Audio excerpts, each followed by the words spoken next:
Telangana police శాఖకు కొత్త boss వచ్చేశారు. ఎంతమంది ఐపీఎస్లు పోటీ పడ్డా ఈ ఇంటెలిజెన్స్ చీఫ్ వైపే రేవంత్ సర్కార్ మొగ్గు చూపింది. ప్రస్తుత డీజీపీ జితేందర్కి ఘనంగా వీడ్కోలు పలుకుతూ కొత్త బాస్ శివధర్ రెడ్డికి గ్రాండ్ వెల్కమ్ పలికింది తెలంగాణ పోలీస్. లాయర్ నుంచి ఐపీఎస్గా టర్న్, తెలంగాణ తొలి intelligence chief, Nayeem association operation వెనుక ఉన్న రియల్ గోస్ట్, పోలీసు శౌర్య పతాక గ్రహీత, ఇంకా ఆయన ప్రత్యేకతలెన్నో.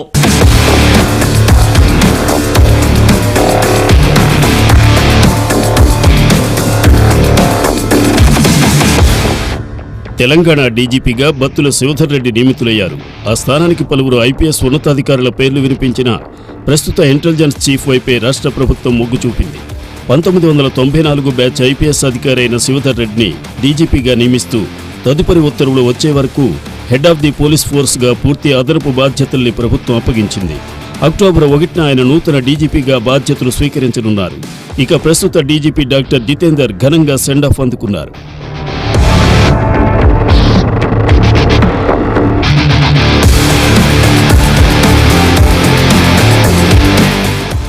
రంగారెడ్డి జిల్లా ఇబ్రహీంపట్నం మండలం తులేకలాన్ విలేజ్లో వ్యవసాయ కుటుంబానికి చెందిన బత్తుల శివధర్ రెడ్డి విద్యాభ్యాసం హైదరాబాద్లోనే సాగింది. ఉస్మానియా వర్సిటీలో ఎల్ఎల్బీ చదివిన అనంతరం కొంతకాలం లాయర్గా పనిచేశారు. సివిల్స్ రాసి 1994 బ్యాచ్ ఐపీఎస్గా అఖిల భారత సర్వీసుల్లోకి వెళ్లారు. హైదరాబాద్ కమిషనరేట్ పరిధిలో శాంతి భద్రతల పరంగా కీలకమైన సౌత్ జోన్ డీసీపీగా విధులు నిర్వర్తించారు. 2007లో మక్కా మసీద్ బాంబు పేలుళ్లతో పాటు ఆ సమయంలో జరిగిన అల్లర్ల నియంత్రణ క్రమంలో జరిగిన పోలీసు కాల్పుల్లో 14 మంది మరణించిన అనంతరం అప్పటి ప్రభుత్వం ఆయనను అక్కడ నియమించింది. 2003లో ఐక్యరాజ్య సమితి శాంతి పరిరక్షక దళంలో భాగంగా కొసావాలో విధులు నిర్వర్తించారు. డీఐజీగా పదోన్నతి పొందిన అనంతరం స్పెషల్ ఇంటెలిజెన్స్ బ్రాంచ్ చీఫ్గా నియమితులయ్యారు. ఉమ్మడి రాష్ట్రంలో ఏసీబీ అదనపు డైరెక్టర్గా పనిచేసిన ఆయన అక్కడే ఐజీ హోదాలో డైరెక్టర్గా పనిచేశారు.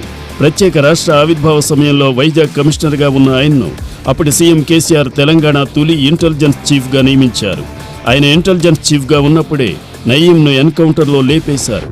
2023 డిసెంబర్లో కాంగ్రెస్ ప్రభుత్వం కొలువుదీరిన అనంతరం మరోసారి ఆయనను ఇంటెలిజెన్స్ చీఫ్గా నియమించారు.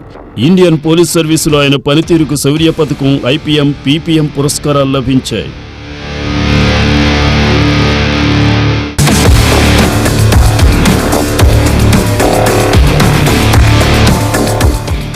ఇక హైదరాబాద్ కమిషనర్గా ఎన్కౌంటర్ స్పెషలిస్ట్ సజ్జనార్ వచ్చారు. అలాగే హైదరాబాద్ కమిషనర్గా ఉన్న సివి ఆనంద్ హోంశాఖ ప్రత్యేక ప్రధాన కార్యదర్శిగా బదిలీ అయ్యారు. విశ్వనాథ్ చెన్నప్ప సజ్జనార్ 1996 బ్యాచ్ ఐపీఎస్, ప్రస్తుతం అదనపు డీజీపీ హోదాలో TGSRTC vice chairman and managing డైరెక్టర్గా పనిచేస్తున్న సజ్జనార్ ఉమ్మడి వరంగల్ జిల్లాలోని జనగామ ఏఎస్పీగా తన కెరీర్ను ప్రారంభించారు. పులివెందుల ఏఎస్పీగా, కడప ఎస్పీగా విధులు నిర్వర్తించారు. 2008 వరంగల్ యాసిడ్ దాడి కేసులో ఎన్కౌంటర్, 2019 శంషాబాద్ దిశ ఎన్కౌంటర్లు సజ్జనార్ను దేశవ్యాప్తంగా వార్తల్లో నిలిచేలా చేశాయి. ఇప్పుడు హైదరాబాద్ సిపిగా ఆయన ఛార్జీ తీసుకోవడం కంటే ముందే వార్నింగ్ వదిలారు. ఆడపిల్లల జోలికి రావాలనుకునే వాళ్ళు ఒకసారి బాగా ఆలోచించుకోండమ్మా అంటూ ఆయన చేసిన ప్రకటన ఇప్పుడు సోషల్ మీడియాలో హాట్ టాపిక్గా మారింది.